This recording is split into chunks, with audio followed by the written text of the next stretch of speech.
আচ্ছা, right from ভার্বের ৩য় ক্লাস আমাদের। আচ্ছা, এখন কি বলছে দেখো, মাইন্ড আছে, would you mind, past, worth, could not help, can not help. এই ওয়ার্ডগুলি আমরা যদি কখনো পাই, হুম, চোখ বন্ধ কইরা তারপরে যে ভার্ব আসবে ওই ভার্বের সাথে অবশ্যই আইএনজি লাগাইতেই হবে। দেখছো? যেমন এখানে উড ইউ মাইন্ড আসছে, তারপরে কি ভার্বের সাথে আইএনজি তুমি লাগাইতে বাধ্য।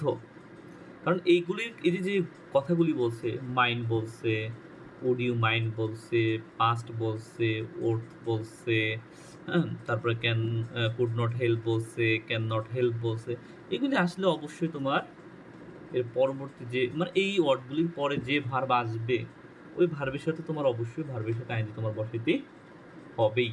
মানে ক্যান নট হেল্প পাইছি আমি, তারপর অবশ্যই ভার্বের সাথে আইনজি তোমার লাগাইতেই হবে। মানে তোমার রাইট ফ্রম ভার্বে কি থাকবে, উড ইউ মাইন্ড আছে, পরে এখানে ভার্ব বসাইতে বলছেন, কোন ভার্ব বসাইবা তুমি? তুমি অর্থ অনুসারে একটা ভার্ব আনবা, ওর সাথে অবশ্যই ভার্বের সাথে আইনজি লাগাইতে, মানে ওই ভার্বের সাথে কি আইনজি লাগাইতে হবে। ক্লিয়ার? সেন্টেন্সের শুরুতে যদি উড দ্যাট থাকে, একদম শুরুতে, কি একদম শুরুতে যদি উড দ্যাট থাকে, তাহলে সাবজেক্টের পর অবশ্যই কুড বসবে এবং এরপর ভার্বের প্রেজেন্ট ফর্ম বসবে। উড দ্যাট কি বসে কথা বুঝতে হবে। এখানে উড দ্যাট যদি বাক্যের শুরুতে বসে, এখানে উড দ্যাট কি বাক্যের শুরুতে বসছে না?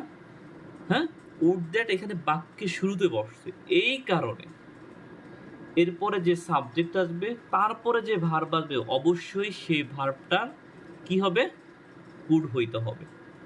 কথা বুঝাইতে পারছি? মানে বাক্যের শুরুতে উড দ্যাট পাইলে তারপরে সাবজেক্ট তো বসতেই হবে, তারপরে যে ভার্ব বসাবো ওইটা কুড হইতে হবে। কি হইতে হবে? কুড।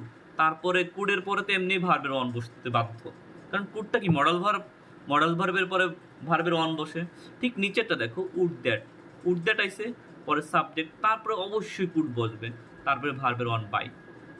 ক্লিয়ার?